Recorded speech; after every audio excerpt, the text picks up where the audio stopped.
సుప్రీంకోర్టులో వేసినటువంటి పిటిషన్ అనుసరించి 93లో భారత సుప్రీంకోర్టు ఒక సంచలనాత్మకమైన తీర్పు చెబుతూ 1982లో ఎస్పీ గుప్తా కేసులో తానే తీర్పునైతే ఇచ్చిందో తానిచ్చిన తీర్పును తానే కొట్టివేసుకొని మరొక తీర్పు చెబుతూ సుప్రీంకోర్టు న్యాయమూర్తులను నియమించే సందర్భంలో భారత రాష్ట్రపతి కొలీజియాన్ని తప్పనిసరిగా సంప్రదించాలని చెప్పి తీర్పునిచ్చింది. ఏ కేసులో? Supreme court advocate on record versus union advocate. ఏమని తీర్పు చెప్పింది? సుప్రీంకోర్టు న్యాయమూర్తులు నియమించే సందర్భంలో రాష్ట్రపతి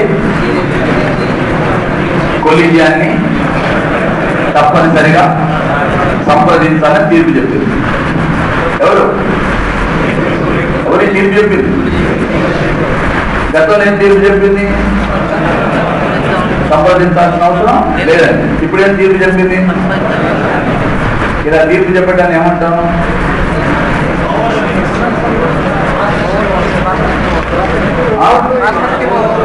ఏంటి కరెక్టే చెప్పండి. గడి over ruling, prospective over ruling. ఎప్పుడు ఇచ్చింది ఇలాంటి తీర్పు? గోరఖనాథ్ కేసులు ఇచ్చింది. ఏ సందర్భంలో? ప్రాథమిక హక్కులను సవరించారు. గోరఖనాథ్ కేసు కంటే ముందు సుప్రీంకోర్టు ఇచ్చిన తీర్పులన్నీ కూడా పార్లమెంట్ ప్రాథమిక హక్కులు సవరించడానికి సమర్థించిందా వ్యతిరేకించిందా? సమర్థించింది. గోరఖనాథ్ కేసులో వ్యతిరేకించింది. దాన్ని అందుకని ఏ తీర్పు అన్నాం? Prospective over ruling. అంటే అప్పుడు ఇచ్చిన తీర్పు పాత కేసులకు పాత అంశాలకు వర్తిస్తుందా? భవిష్యత్ చట్టాలకు? భవిష్యత్ చట్టాలు. ఇప్పుడు ఇక్కడ కూడా సుప్రీంకోర్టు ఎస్పీ గుప్తా కేసులోనేమో ఈ కొలీజియాన్ని తప్పనిసరిగా సంప్రదించవలసిన అవసరం లేదని చెప్పిన సుప్రీంకోర్టే 1993లో supreme court advocates on records versus union of India మధ్య జరిగిన వ్యాజ్యంలో తప్పనిసరిగా సంప్రదించాలని చెప్పి తీర్పునిచ్చింది.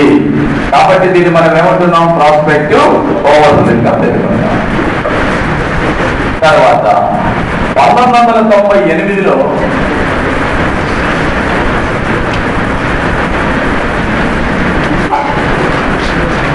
భారత రాష్ట్రపతి కేఆర్ నారాయణ ఒక అంశం గురించి 98లో అంటున్నాను. 98లో రిఫరెన్స్ కోసం సుప్రీంకోర్టుకు నివేదించినాడు.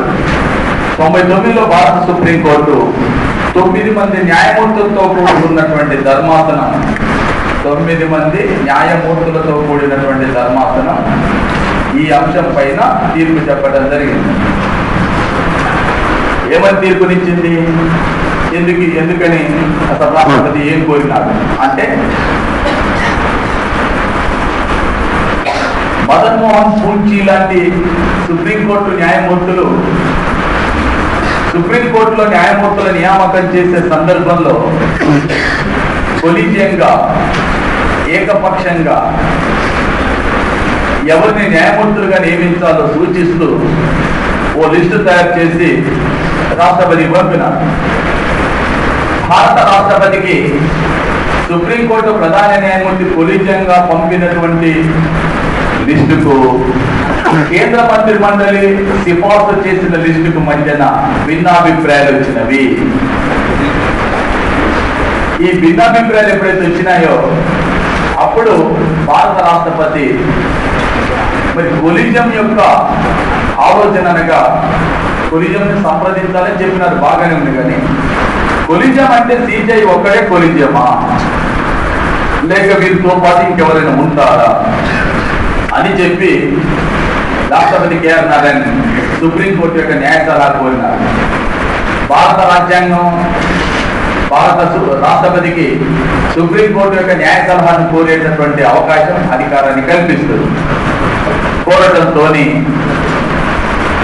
9 మంది న్యాయమూర్తులతో కూడుకున్నటువంటి ధర్మాసనం 1999లో తీర్పు చెబుతూ కొలీజియం అనగా సుప్రీంకోర్టు ప్రధాన న్యాయమూర్తి ఒక్కరే కాదు, వీరితో పాటు 3 ఇతర సీనియర్ న్యాయమూర్తులు కూడా కొలీజియంలో సభ్యులుగా ఉంటారు.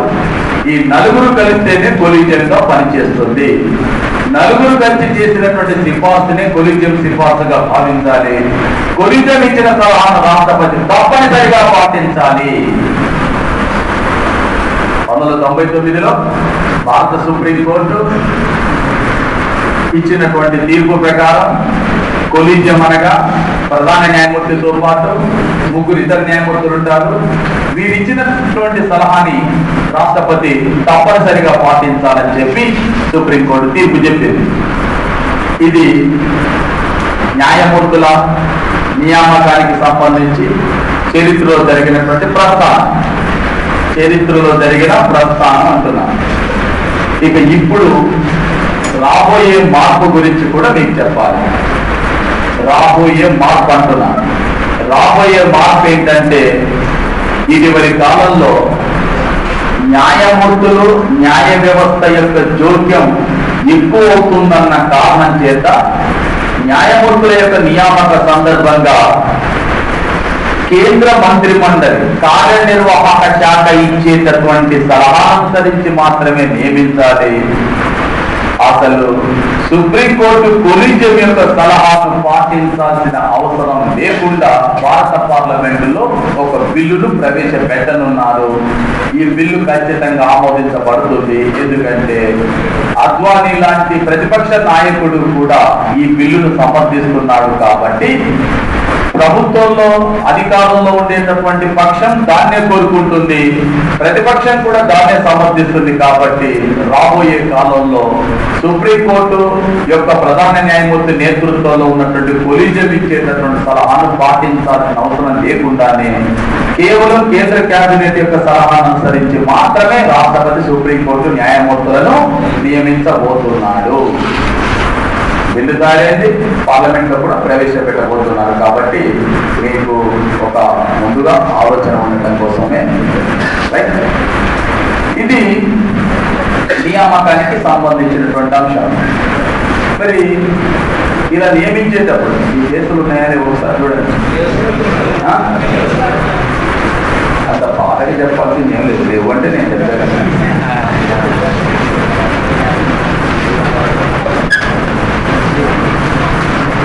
1982లో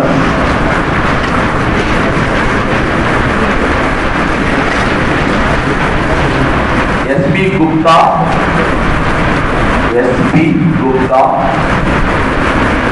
వర్సెస్ యూనియన్ ఆఫ్ ఇండియా మధ్య జరిగిన వ్యాఖ్యలో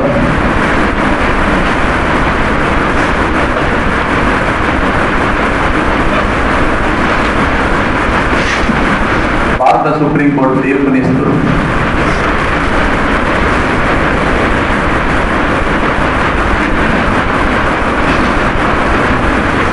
సుప్రీంకోర్టు న్యాయమూర్తులను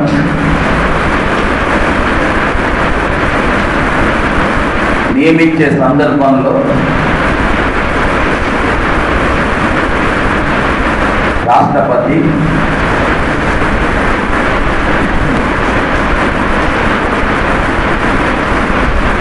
సిజేఐని కొలీజియంగా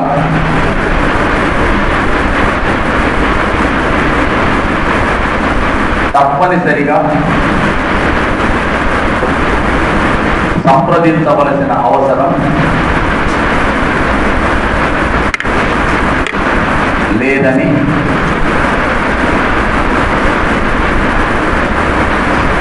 తీర్పునిచ్చినది.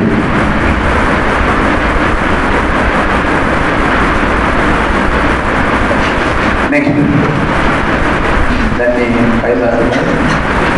దాని బ్రాకెట్లో రాయండి, దాన్ని ఆ కేసు దగ్గర దీనిని ఫస్ట్ జడ్జెస్ కేసుగాను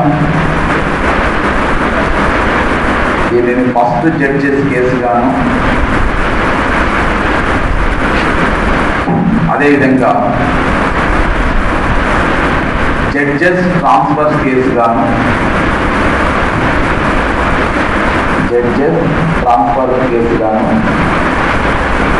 పేర్కొంటారు.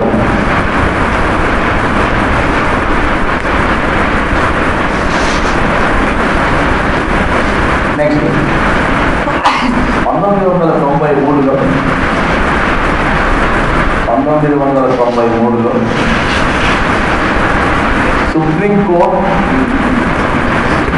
Supreme court advocates on record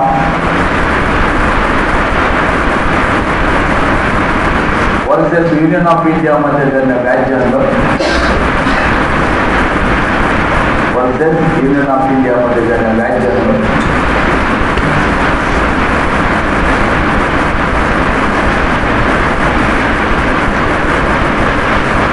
supreme court తీర్పునిస్తూ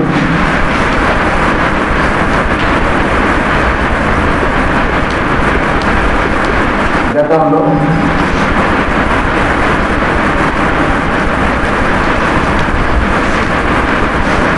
SP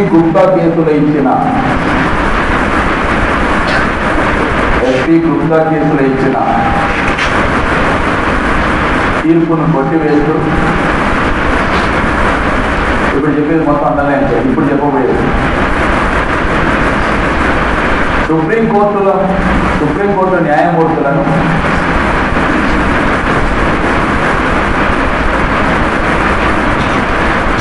నియమించేటప్పుడు భారత రాష్ట్రపతి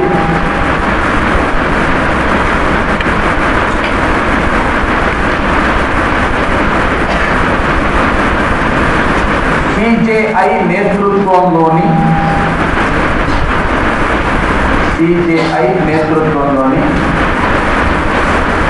కొలీజియాన్ని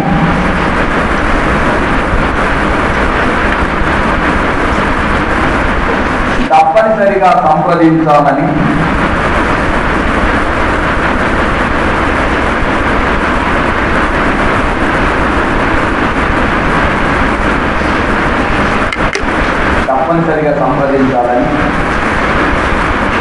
తీర్పునివ్వడం జరిగింది.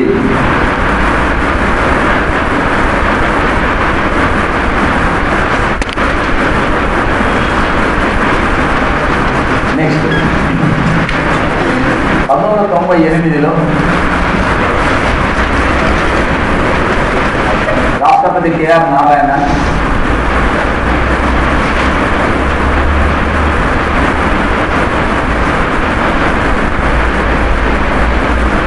కొలీజియం గురించి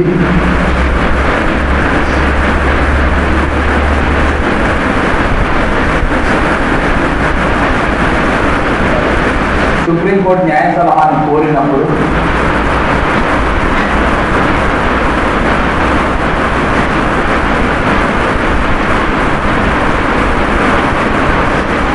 తొంభైలో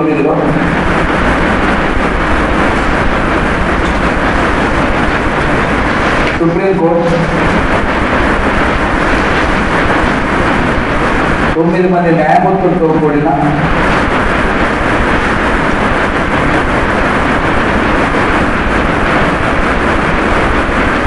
ధర్మాసనం తీర్పునిస్తూ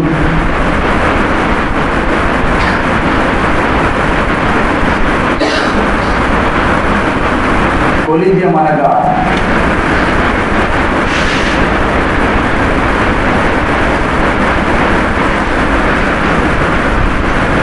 ప్రధాన న్యాయమూర్తి ఒక్కరు మాత్రమే కాదని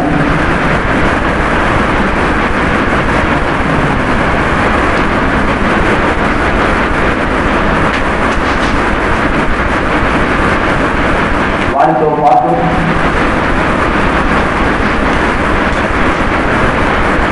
ముగ్గురు ఇతర సీనియర్ న్యాయమూర్తులు కూడా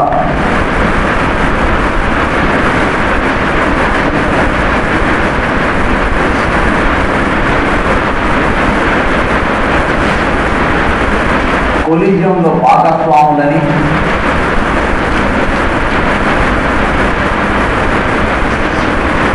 పేర్కొంటూ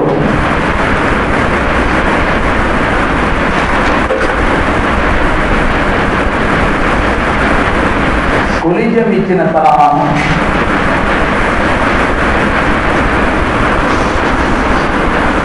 రాష్ట్రపతి తప్పనిసరిగా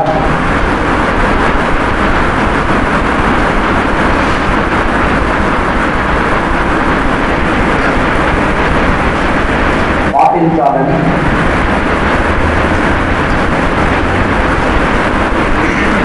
పేర్కొన్నారు.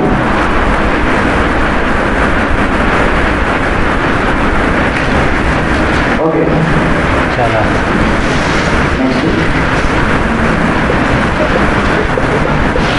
మనకు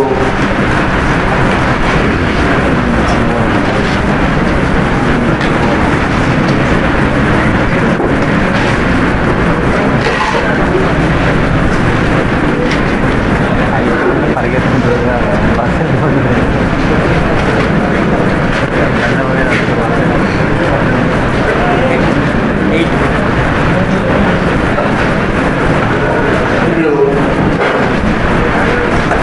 న్యాయమూర్తుల యొక్క నియామకానికి సంబంధించినటువంటి అంశాన్ని చెప్పాను. ఇదే సందర్భంలో మనకు సుప్రీంకోర్టులో ఒక ప్రధాన న్యాయమూర్తి కూడా ప్రతి చోట మనం +1 అని రాస్తూ వస్తున్నాం. ఈ +1 అంటే ఎవరు? ప్రధాన న్యాయమూర్తి. ఈ CJI, chief justice of India. Chief justice of ఇండియాగా ఎవరిని నియమిస్తాం?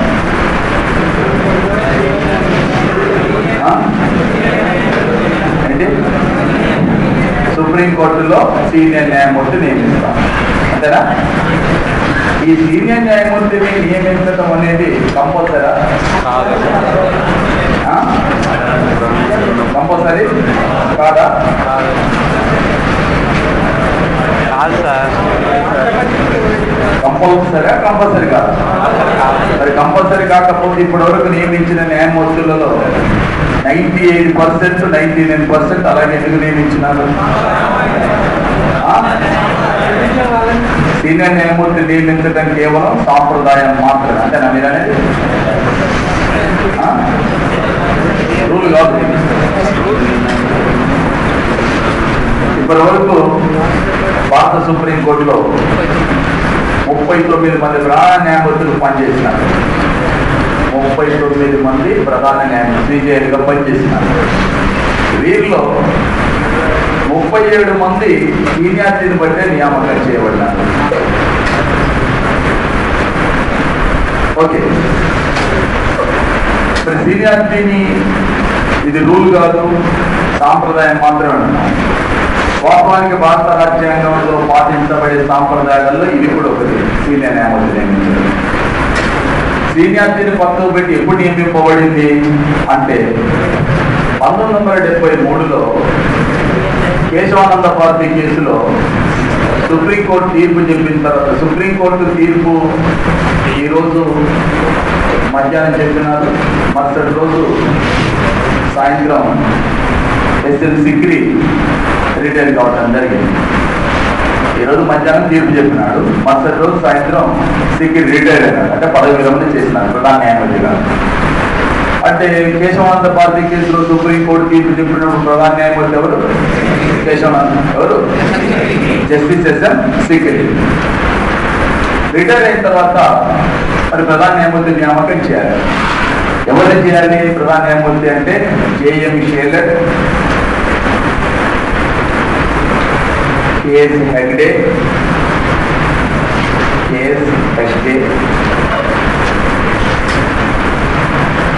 AN గ్రోవర్,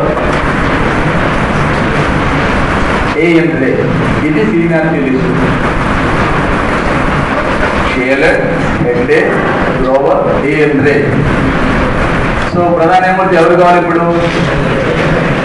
షేలర్ కావాలి, లేకపోతే హెగ్డే, లేదంటే గ్రోవర్. కానీ ఇందిరాగాంధీ AN రేని తీసుకొచ్చి CJIగా నియామకం చేసేది.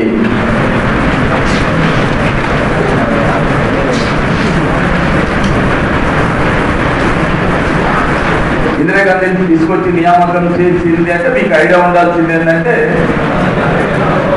రాష్ట్రపతి ఎవరిని నియమిస్తారు? కేంద్ర క్యాబినెట్ అధిపతి ఎవరు? ప్రధానమంత్రి అనగా ఎవరప్పుడు? ఇందిరాగాంధీ. కాబట్టి చాలా సింపుల్ గా AN రేని తీసుకొచ్చి నియామకం చేసింది. ఈ నియామకం ఎందుకు చేయించింది? అసలు ఇందిరాగాంధీ యొక్క ఆలోచన ఏంటి అంటే, ఆమె అప్పుడు సిద్ధాంతాన్ని ప్రతిపాదించింది. భారతదేశం లాంటి ఇంత పెద్ద దేశంలో దేశానికి అత్యున్నత న్యాయస్థానానికి ప్రధాన న్యాయమూర్తిని నియమించేటప్పుడు కేవలం సీనియారిటీ దృష్టిలో పెట్టుకొని నియమించాలనా, సీనియారిటీ ఒక్కటే క్రైటీరియానా, సమర్థత అవసరం లేదా, సమర్థత అవసరం లేదా, సమర్థులైనటువంటి వ్యక్తులు ఉన్నప్పుడు సీనియారిటీని పక్కన పెడితే తప్పేమిటి? ప్లస్ న్యాయ వ్యవస్థ అనేటటువంటిది ఇప్పుడున్న భారతదేశంలో ఉన్నట్లుగా కాదు, నాకు బ్రిటన్లో ఉన్నట్లుగా న్యాయ వ్యవస్థ కావాలి. బ్రిటన్లో ఉండేటటువంటి న్యాయ వ్యవస్థ అంటే నిబద్ధ న్యాయశాఖ, అంటే committed judiciary, committed towards the government. అంటే ప్రభుత్వం చేసేటటువంటి పనులన్నింటినీ కూడా సమర్థించేటటువంటి న్యాయ వ్యవస్థ నాకు కావాలి. కాబట్టి అలాంటి న్యాయ వ్యవస్థ నిర్మాణం కోసమే నేను చూస్తున్నాను. నాకు కమిటెడ్ జ్యుడిషియరీ కావాలి, నిబద్ధ న్యాయశాఖ కావాలి, నిబద్ధ న్యాయశాఖలో పనిచేసేటటువంటి సమర్థులైనటువంటి వాళ్ళు కావాలి. నేను అందుకోసం ఇలా నియామకం చేసిన. ఇలాంటి పరిస్థితులు వచ్చినప్పుడు సీనియారిటీ ఒక్కదాన్ని మనం తీసుకోవాల్సినటువంటి అవసరం లేదు, సీనియారిటీ ఒక్కటే క్రైటీరియా కాదు అని చెప్పి దాన్ని వాదన చేసింది. అసలు విషయం ఏమిటి అంటే, కేశవానంద భారతి కేసులో భారత సుప్రీంకోర్టు తీర్పు చెప్పేటప్పుడు 7 న్యాయమూర్తులు ప్రాథమిక హక్కులని సవరించేటటువంటి అధికారం పార్లమెంటుకు ఉంటుంది, పార్లమెంటుకు ఉంటుంది అని ఎంతమంది తీర్పు చెప్పినారు? 7. 6 న్యాయమూర్తులు సవరించేటటువంటి అధికారం పార్లమెంటుకు లేదని తీర్పు చెప్పినారు. ఎంతమంది? 6. కాబట్టి ఎవరి తీర్పు నెక్కింది? 7 మాత్రం ఏమని చెప్పినారు? సవరించవచ్చని చెప్పినారు. ప్రభుత్వానికి అనుకూలంగానే తీర్పు చెప్పినారు. సవరించవచ్చు అని, సవరించకూడదని 6. విషయం ఏంటంటే, ఈ ఏఎన్రే ఒక్కరే 7లో ఉన్నారు, ఈ 3 కూడా ఈ 6లో ఉన్నారు. అంటే ప్రాథమిక హక్కులను సవరించేటటువంటి అధికారం పార్లమెంటుకు లేదని తీర్పు రాసినటువంటి 6లో పైన చెప్పిన 3 కూడా ఉన్నారు. కాబట్టి ఆ 3ని పక్కకు పెట్టి 4వ వ్యక్తి అయినటువంటి ఏఎన్ రేని సుప్రీంకోర్టు ప్రధాన న్యాయమూర్తిగా నియమిస్తే దాని నిరసనగా ఈ 3 కూడా తమ పదవులకు రాజీనామా చేయడం జరిగింది. ఇలాంటి పరిస్థితి తిరిగి 1977లో వచ్చింది. 1977లో మొదటి సీనియర్ న్యాయమూర్తిగా ఉన్నటువంటి హెచ్ఆర్ ఖన్నా, ఆ తర్వాత 2వ వ్యక్తి ఎంహెచ్ బేగ్, వీళ్ళిద్దరుంటే వాస్తవానికి సీనియారిటీ ప్రకారం హెచ్ఆర్ ఖన్నా ప్రధాన న్యాయమూర్తి కావాల్సి ఉండే, కానీ ఖన్నాను పక్కకు పెట్టి బేగును తీసుకొచ్చి సిజేఐగా నియామకం చేయడం జరిగింది. ఇలా నియమించడానికి కూడా ఒక కారణం ఉంది. ఏంటంటే 1975లో ఎమర్జెన్సీ కాలంలో శ్రీమతి ఇందిరాగాంధీ 39వ రాజ్యాంగ సవరణ తీసుకొచ్చింది. 39వ రాజ్యాంగ సవరణ ప్రకారం భారత రాష్ట్రపతి, ఉపరాష్ట్రపతి, ప్రధానమంత్రి, లోక్సభ స్పీకర్ ఎన్నికలకు సంబంధించిన వివాదాలు ఏమొచ్చినా కూడా న్యాయస్థానాలు విచారణ చేయవు. భారత పార్లమెంటు కమిటీలు వేస్తుంది, ఆ కమిటీ విచారణ చేసి తీర్పులు ఇస్తుందని చెప్పి తీసుకొచ్చిన 39వ రాజ్యాంగ సవరణని కొట్టివేసిన వ్యక్తి ఎవరంటే హెచ్ఆర్ ఖన్నా. కాబట్టి ఈ ఖన్నా నువ్వు అవసరం లేదు ఖన్నా అని పక్కకు పెట్టేసి ఎవరు తీసుకొచ్చి ఎంహెచ్ బేగు. మన దేశ చరిత్రలో ఈ 2 సందర్భాలలో తప్ప ఇప్పటి వరకు వచ్చినటువంటి మొత్తం 39 మంది ప్రధాన న్యాయమూర్తులలో అందరూ కూడా సీనియారిటీని అనుసరించే నియమింపబడ్డారు తప్ప ఎవరు కూడా సీనియారిటీని పక్కకు పెట్టి నియమింపబడలేదు. ఈ 2 సందర్భాలలో మాత్రమే శ్రీమతి ఇందిరాగాంధీ కాలంలో సీనియారిటీని పక్కకు పెట్టడం జరిగింది. సో భారతదేశం ఈ అంశంలో, అంటే సుప్రీంకోర్టు ప్రధాన న్యాయమూర్తుల యొక్క నియామక విషయంలో మరి ఒక ముఖ్యమైన రాజ్యాంగ సాంప్రదాయాన్ని పాటిస్తుంది, అదే సీనియారిటీ. ఇది రాజ్యాంగ సాంప్రదాయం మాత్రమే, ఇది రూల్ మాత్రం కాదు. రైట్. తర్వాత ఈ న్యాయమూర్తులకు సంబంధించి రాజ్యాంగంలో 126, 127, 128 అధికారులు ఉన్నాయి. 126 తాత్కాలిక సిజేఐ నియామకాన్ని గురించి చెప్తుంది. 127 అడహాక్ న్యాయమూర్తుల నియామకాన్ని గురించి చెప్తుంది.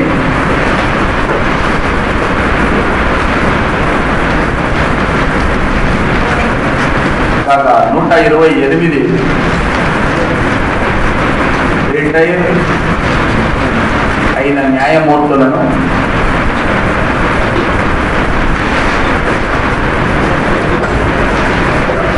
రిటైర్ అయినటువంటి న్యాయమూర్తులను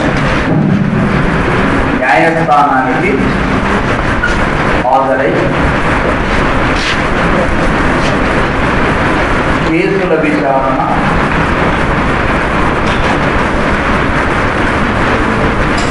కేసుల విచారణ చేయాలని కోరే అవకాశాన్ని తెలుపుతుంది. జనరల్గా సుప్రీంకోర్టులో ప్రధాన న్యాయమూర్తి ఆకస్మికంగా రిటైర్ అయినా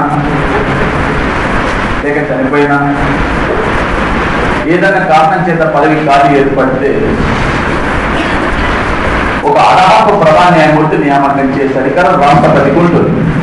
అడహాకు ప్రధాన న్యాయమూర్తిని నియమించేటటువంటి అధికారం రాష్ట్రపతి కలిగి ఉంటారు. ఒకటి. ఇక రెండో అంశం ఏంటంటే అడహాకు న్యాయమూర్తులు అంటున్నాం. సుప్రీంకోర్టులో ఉన్న న్యాయమూర్తులు రిటైర్ అయ్యే సందర్భంలో అకస్మాత్తుగా రిటైర్ అయినప్పుడు అంటే పదవి కాలం ముగిసిన తర్వాత ఒకవేళ ఏవైనా కేసులను విచారణ చేసేటప్పుడు ధర్మాసనాన్ని ఏర్పాటు చేస్తారు. సుప్రీంకోర్టు తీర్పు చెప్పేటప్పుడు ధర్మాసనం